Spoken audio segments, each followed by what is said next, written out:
마가복음 12장 41절로 44절 말씀입니다. 신약성경 76페이지 마가복음 12장 41절로 44절 말씀입니다. 자, 다같이 한 목소리로 다같이 시작. 예수께서 헌금함을 대하여 앉으사 우리가 어떻게 헌금함에 돈 넣는가를 보실세. 여러 부자는 많이 넣는데 하는 가난한 과부는 와서 두 렙돈 곧 한 고두란트를 넣는지라. 예수께서 제자들을 불러다가 이르시되 내가 진실로 너희에게 이르노니 이 가난한 과부는 헌금함에 넣는 모든 사람보다 많이 넣었도다. 그들은 다 그 풍족한 중에서 넣었거니와 이 과부는 그 가난한 중에서 자기의 모든 소유 곧 생활비 전부를 넣었느니라 하시니라. 아멘. 우리가 하나님 앞에 드리는 헌금은 예배의 아주 중요한 요소입니다. 만일 여러분들이 헌금을 드리는데 사람들이 다 보고 있다. 그러면은 어떤 기분이 들겠습니까? 여기에다가 앞에다가 헌금함 만들어 놓고 한 사람씩 나와서 헌금하세요. 그러는데 헌금을 드릴 때마다 사람들이 우리 헌금하는 모습을 주시해서 이렇게 또렷이 뚫어져라 보고 있다. 그러면은 아주 기분이 이상할 것이에요. 그런데 예수님 당시에는 그랬어요. 예수님 당시에 성전 입구에다가 딱 헌금함을 만들어놓고 성전에 들어가는 사람 또 성전에서 예배드리러 오는 사람들은 거기에다가 헌금을 하고 들어갔습니다.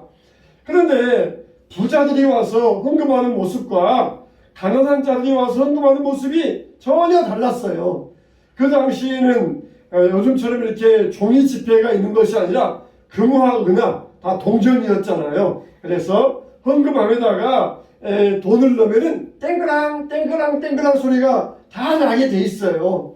우리 어렸을 때도 그랬습니다. 우리 어렸을 때 중학교쯤 다닐 때에도 옛날에는 이 헌금함, 헌금자루 그래가지고 이렇게 길쭉한 것에다가 속된 말로 잠자리채라고 그랬는데 이 잠자리채와 같이 생긴 그런 헌금 이 바구니를 돌리면서 일일이 돌리면은 거기에다가 헌금을 넣으면은 떨어질 때 쨍그랑 쨍그랑 소리가 났어요. 그래서 헌금을 못하는 사람들은 자기 앞에 와도 쨍그랑 소리가 안 나니까 헌금 못하는 것에 대해서 괜히 자격지심이 생기고 또 믿음이 없는 사람들은 또 교회 안 나오는 그런 경우들도 있었어요.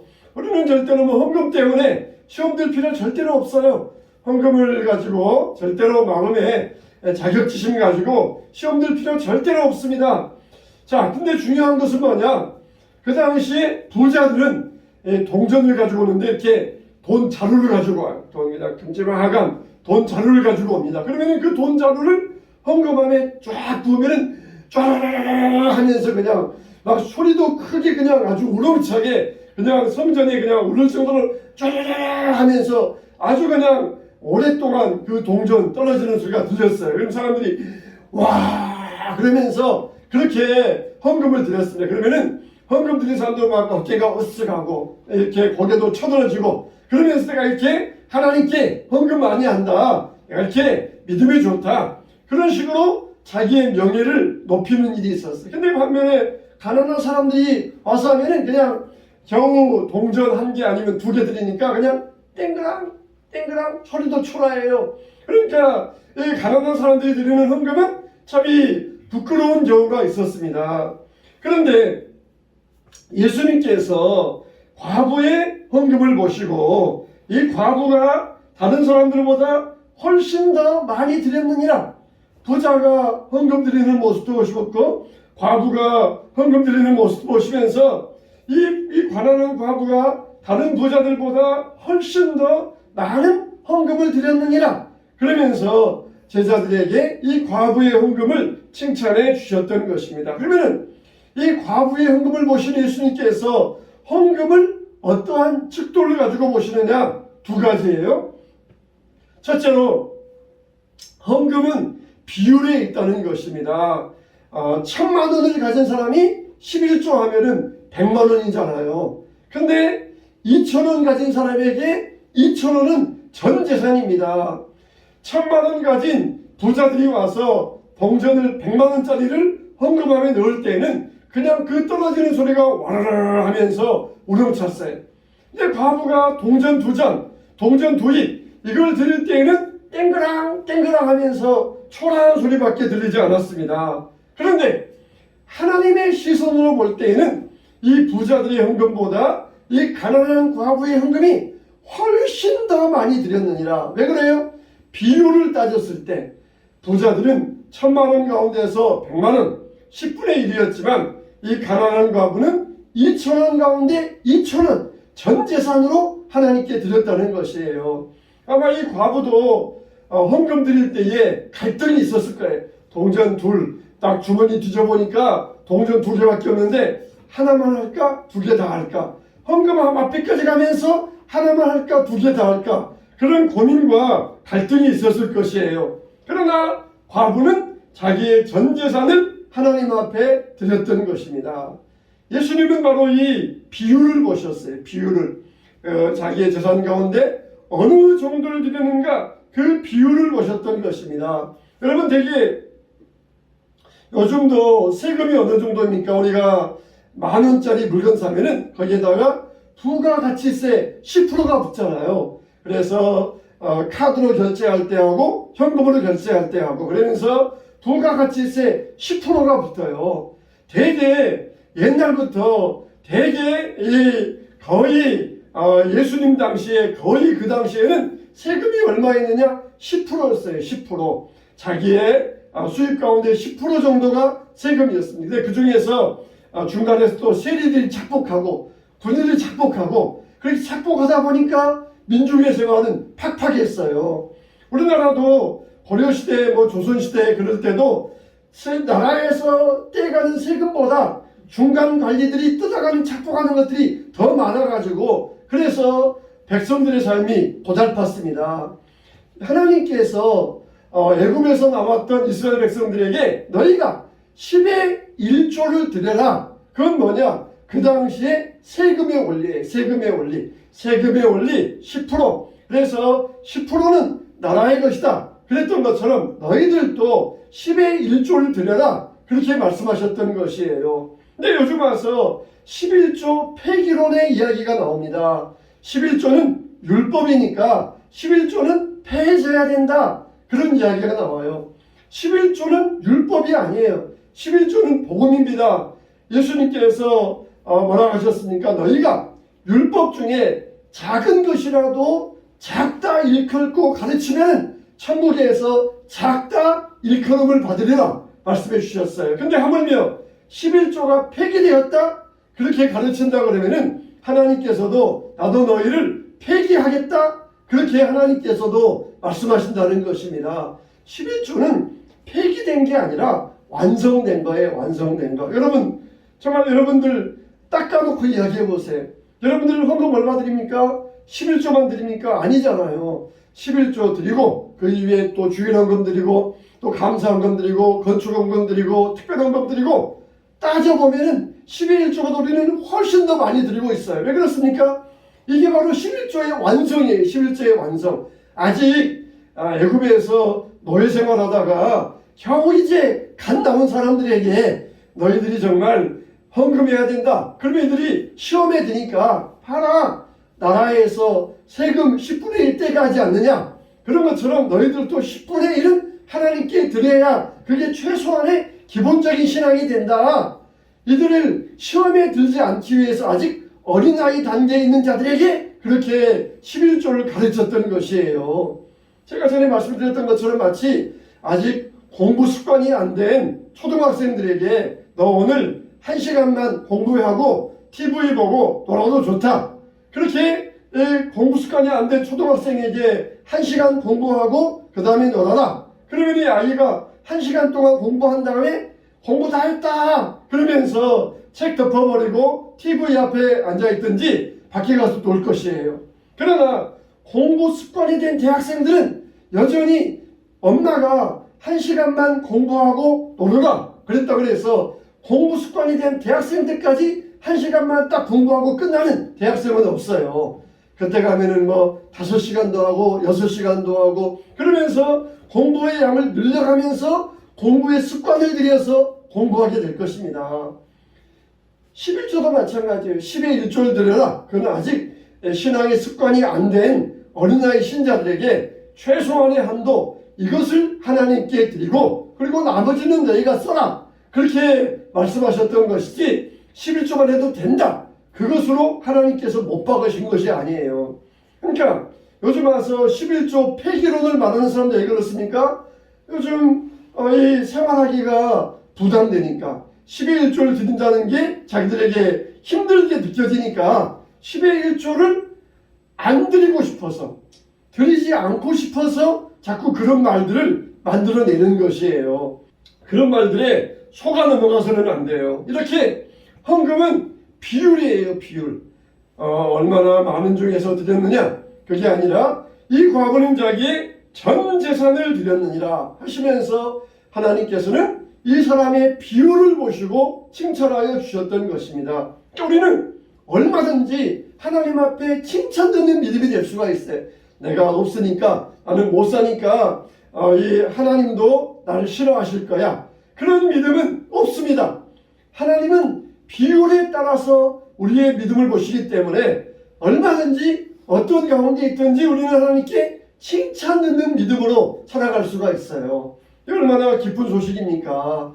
그래서 저와 여러분들은 이 누가복음 12장 48절에 있는 것처럼 많이 받은 자에게는 많이 요구할 것이요 많이 맡은 자에게는 많이 달라 할 것이니라. 좀 우리가 이 시대에 살아가면서 하나님은 우리에게 어떻게 원하신다는 것이에요? 많이 달라. 많이 맡은 자에게는 많이 달라 할 것이요. 근데 많이 맡겨주셨는데 사람들은 하나님께 적게 드리려고 그래요. 많이 맡았으면서 더 적게 하려고 하는 것이 우리의 모습이 되어서는 안 될 것입니다. 두 번째로 헌금은 뭐냐? 양이 아니라 질이라는 것이에요. 그래서 헌금은 헌금의 양이 아니라 질에 달려 있다는 것입니다. 우리가 겉으로 볼 때에는 질을 따질 수가 없어요. 이게 많은 것, 적은 것 보면은 금방 알잖아요. 큰 것, 작은 것 보면 알 수 있지만 똑같이 생겼는데 이게 어떤 질이 있느냐? 이건 구별하기 힘들어요. 참 이 짝퉁을 만들어도 거의 진품과 차이가 없다 그러잖아요. 그러니까 똑같은 것인데 하나님께서 보실 때는 양이 아니라 질을 보신다는 것이에요. 예수님께서 이 땅을 떠나가시면서 내가 또 다른 보혜사를 너희에게 보내리니 그러면서 보혜사를 약속해 주셨어요. 이 다른 보혜사를 보낸다 이 말은 알라예요. 알라. 이 알라라는 뜻은 뭐냐면 똑같은데 다르다는 것입니다. 여기 의자가 두 개가 있으면 의자는 똑같아요. 그런데 다릅니다. 그런데 의자와 마이크는 전혀 달라요.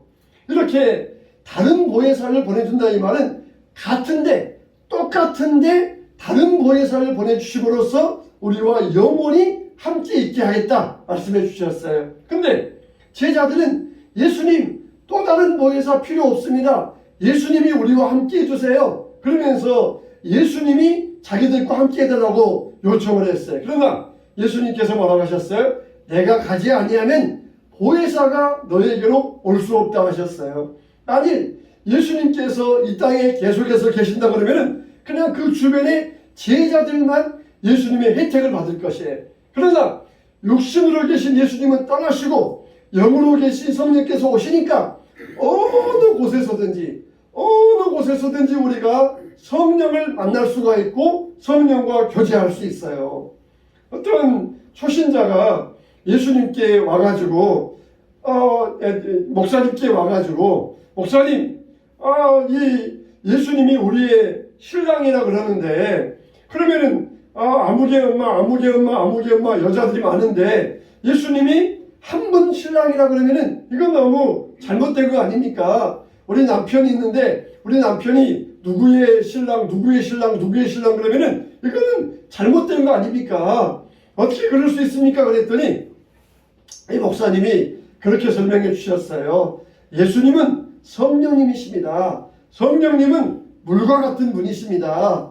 이게 봄이 되어서 모내기를 하려고 논에다가 물을 이렇게 담가 놓으면 거기에 밤이 되면 달빛이 비치지 않습니까? 달빛은 하나인데 여기 논에도 비치고 저기 논에도 비치고 철수의 집에도 영희의 집에도 모든 논에 달빛이 비치는 것처럼 그게 바로 성령님의 역사입니다. 성령께서는 이와 같이 한 분이시지만 영으로서 모든 사람 가운데 함께 하시는 것이 성령님의 역사이십니다. 그러니까 이분이 맞네요. 그런 뜻이었네요. 그러면서 이 성령의 역사를 깨닫게 되셨어요. 성령님은 한 분이시지만 정말 온 세상에 충만하셔요. 달빛이 떠 있을 때 모든 논에 달빛이 비치는 것처럼 성령님은 모든 사람과 함께 하셔요. 그래서 또 다른 보혜사를 너희에게 보내주사 너희와 함께 있게 하시겠다. 예수님께서 우리에게 약속해 주셨던 것입니다. 여러분, 이와 같이 헌금은 양이 아니라 질에 달려 있다는 것이에요. 예수님께서 바리새인들을 책망하실 때에 어떤 책망을 하셨어요? 저희들은 길거리 내거리에 서가지고 외식으로 오래 기도하느니라.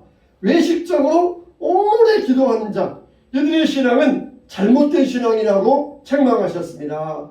반면에 정말 질적으로 하는 기도, 그게 참된 신앙이라는 것이에요. 물론 우리가 기도 오래 해야 됩니다. 기도를 더 많이 해야 되고 기도의 시간을 늘려가야 돼요. 그러나 형식적으로 오래 하는 바리새인 같은 기도는 우리가 절대 하면 안 돼요. 우리의 신앙이 기도가 점점 기도의 시간이 늘어나야 되고 기도의 양도 늘어나야 돼요. 그래서 우리가 하나님 앞에서 실력 있는 자로서 능력 있는 자로서 설 수 있어야 됩니다. 헌금은 소위 두려움과의 싸움입니다. 내가 가진 것도 없는데 인색해서도 못하지만 두렵기 때문에 못해요. 두렵기 때문에 내가 내 수입 가운데 11조를 드리고 나면은 내가 할부도 갚아야 되고 생활비도 해야 되고 통신비도 내야 되고 다 내야 되는데 내가 부족하면 어떡할까? 이게 바로 헌금은 두려움과의 싸움이에요. 두려움과의 싸움. 여러분, 우리가 은행 가서 대출 받으려면은 개인의 신용도가 있잖아요. 그래서 은행 가서 대출 신청하면은 은행 직원이 내 신용 점수를 평가를 합니다. 그래가지고 우리의 신용 점수를 평가해가지고 내 대출 한도를 정해줘요. 당신의 대출 한도는 100만 원입니다. 그러면은 은행 직원이 볼 때 나는 뭐예요? 나는 100만 원짜리밖에 안 돼요. 근데 은행 직원이 내 담보를 보고 당신 대출 한도는 10억입니다. 10억 내에서 마음껏 대출하세요. 그러면은 내 신용 점수는, 내 가치는 10억 원이 되는 것이에요. 우리가 하나님 앞에 물질을 드리는 것도 마찬가지입니다. 하나님 앞에 내가 비율을 따져서 어느 정도 신뢰하고 있느냐. 부자들은 많이 드렸지만 비율적으로는 적어요. 그러나 이 가난한 과부는 동전 2랩돈을 드림으로써 자기의 전 재산을 드렸던 것입니다. 완전히 내가 하나님 의지합니다. 하나님 신뢰합니다. 하나님 믿습니다. 하나님 이제 내 삶 책임져 주세요. 이게 바로 과부의 믿음이었어요. 내가 온전히 하나님 신뢰합니다. 이게 과부의 믿음이었어요. 주님은 바로 그 믿음을 칭찬하여 주셨던 것입니다. 우리들은 세상의 환경의 소리를 듣지 말고 하나님의 음성을 크게 들을 수 있어야 돼요. 이스라엘 백성들이 애굽에서 나왔을 때 시내산에서 하나님께서 이스라엘 백성들에게 말씀하셨습니다. 여러분 같으면은 하나님이 여러분들에게 말씀해 주시면은 얼마나 위로가 되고 얼마나 평안하겠습니까? 하나님께서 어젯밤에 나타나시어서 아무개야 내가 너를 사랑하노라 말씀하셨다 그러면은 얼마나 기쁘겠습니까? 근데 이스라엘 백성들은 하나님의 음성을 들을 때 막 공포심에 시달렸어요. 공포심에 시달려가지고 모세요, 당신이 하나님 말씀 들어서 우리에게 전달해주고 우리가 직접 하나님 말씀 안 듣게 해달라. 그러면서 모세에게 그렇게 요청했던 것이에요. 아니, 하나님 말씀 들으면 얼마나 좋아요. 하나님이 나타나셔가지고 내가 너를 기뻐하노라. 아무개야 너는 나를 위해서 이렇게 살아라. 그러면은 하나님 감사합니다. 내가 그 말씀에 순종하겠습니다. 그러면서 용기가 백배할 터인데 이스라엘 백성들은 하나님 음성을 듣고 막 두려워 떨면서 제발 하나님이 우리에게 말씀하시지 말고 모세 당신이 우리에게 말해달라고 그렇게 요청했어요. 오늘날 우리들도 마찬가지입니다. 제발 목사님, 제발 설교할 때 헌금 이야기는 빼주세요. 목사님 설교할 때 지옥 이야기 그런 건 하지 말아주세요. 그냥 위로하는 이야기, 축복하는 이야기, 행복한 이야기, 평안한 이야기, 성공하는 이야기, 그런 이야기만 해주시면 좀 좋겠으니까 왜 헌금 이야기에서 부담감 갖게 하고 지옥 이야기에서 사람들로 하여금 두려워하게 하십니까? 그런 것과 마찬가지. 하나님의 말씀, 하나님 우리에게 말씀하지 마시고 모세를 통하여 말씀해 주세요. 그런 것과 똑같은 것이. 그래서 사람들은 위안만 받기 좋아하고 도전 받기는 싫어해요. 신앙은 도전입니다. 물론 신앙 안에는 위로도 있고 위안도 있지만 그러나 신앙은 도전이에요. 도전. 우리가 그렇게 못 살고 있으면은 하나님 말씀을 통하여서 그렇게 살자. 그렇게 한번 결심해보자. 순종해보자. 하나님께서 나를 전적으로 책임져 주신다. 이전보다 더 풍성하게 해주신다. 그렇게 신앙 안에서 도전하는 게 신앙이에요. 위안받고 괜찮습니다. 지금대로 살아도 아무런 상관없습니다. 이렇게 살아도 하나님께서는 다 여러분들 기뻐하십니다. 여러분 장대 높이뛰기 하는 선수가 항상 그냥 자기가 부담 없이 펄짝 넘을 수 있는 선에서만 장대뛰기 연습을 하면은 실력이 안 늘어요. 내가 부담되는 선에서 내가 저걸 지금까지는 안 넘어봤는데 내가 한번 도전해 보겠다. 시도해 보겠다. 그래서 그 평소보다 한 단계 10cm, 5cm 높여가지고 이걸 뛰면서 연습할 때 그때 신앙이, 그때 실력이 성장하는 것이에요. 항상 부담 없는 선에서 내가 충분히 넘을 수 있는 선에서 그것만 하다 보면은 실력이 늘지 않아요. 우리 신앙도 마찬가지예요. 부담 없는 선에서 항상 그 정도만 있으면 신앙은 항상 제자리 걸음입니다. 그러나 내가 말씀 듣고 그렇지 내가 그동안 11조 못했는데 내가 하나님 의지합니다. 내 신용 점수 높입니다. 하나님 의지하고 신뢰합니다. 하나님 책임져 주세요. 11조 시작하겠다. 이러면서 우리가 도전해 볼 수 있어야 돼요. 도전해 볼 수 있어야 돼. 너희가 내 창고에 들여서 11조를 드려보아라. 너희가 쌓을 것이 없도록 내가 너희들에게 부어주나 안 부어주나 나를 한번 테스트해봐라. 시험해봐라. 너희들의 신뢰 점수가 얼마 정도인지 나에게 한번 테스트해봐라. 하나님이 그럴 정도까지 우리에게 도전해 주셨어요. 어디 하나님을 테스트해봐라 그런 말씀이 나옵니까? 근데 10의 1조를 가지고 나를 한번 시험해보아라. 그러시면서 우리에게 그만큼 도전하라. 신앙적인 실력을 가지고 믿음으로 도전할 것을 우리에게 약속해 주셨어요. 사랑하는 성도 여러분, 정말 이 과부의 두 렙돈의 모범은 믿음의 태도의 문제였습니다. 얼마를 드리느냐 그게 아니라 어떻게 드리느냐 그 태도를 보시는 거예요. 태도, 믿음의 자세를 보시는 거예요. 두려움 없는 믿음입니다. 두려움 없는 믿음이에요. 내가 수입이 없는데 뭘 드려야 됩니까? 그런다 할지라도 우리가 하는 생활비가 있잖아요. 쓰는 생활비 중에서 드리면 돼요. 내가 쓰는 비율 가운데서 그 비율을 가지고 하나님 앞에 드리면 되는 거예요. 아예 못하니까 처음부터 포기하면 안 되고 하나님 앞에 시도해 보는 거예요. 하나님 앞에 도전해 보는 것이. 그럴 때 하나님께서 우리의 믿음을 보시고 칭찬하시고 저와 여러분의 인생을 책임져 주실 줄로 믿습니다. 헌금은 신뢰라는 거예요. 신뢰. 얼마나 은행이 나를 신뢰해서 대출해 주느냐. 그런 것처럼 내가 얼마나 하나님을 신뢰하고 있느냐. 이게 바로 헌금은 신뢰의 문제. 얼마나 하나님을 의지하고 있느냐. 하나님을 신뢰하면 신뢰할수록 내 신앙이 더 높아지고 하나님을 더 의지하게 되어 있습니다. 만일 재정관리의 전문가가 여러분의 재정을 맡아가지고 관리해 주겠다? 그러면 얼마나 좋겠습니까? 가령 워렌 버핏이 와가지고 내가 너의 재정을 관리해 주겠다. 그러면은 아마 기분 좋아가지고 맡길 것이에요. 어떤 분이 이 유안타에다가 3억을 맡겼어요. 3억을. 이 유안타의 사장님이 목사님 아들이고 장로님이신데 이 맡긴 이 돈을 맡겨가지고 1년 만에 3억을 6억으로 만들어준 거예요. 1년 만에 3억짜리가 6억이 된 것이에요. 여러분 재정 전문가가 맡아서 관리해 주겠다. 그러면은 3억도 맡길 수가 있고 30억도 맡길 수가 있어요. 그만큼 신뢰하기 때문에 그래요.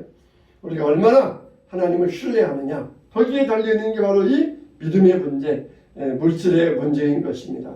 오늘날 우리가 이 믿음 안에서 온전히 하나님을 신뢰함으로 하나님을 의지하며 믿음 안에서 주님께서 채워주시는 것으로 넉넉한 삶을 누려야 될 것입니다. 그래서 여러분들이 주 안에서 복되게 능력 있게 승리하는 삶을 살게 되시기를 주님의 이름으로 축원합니다.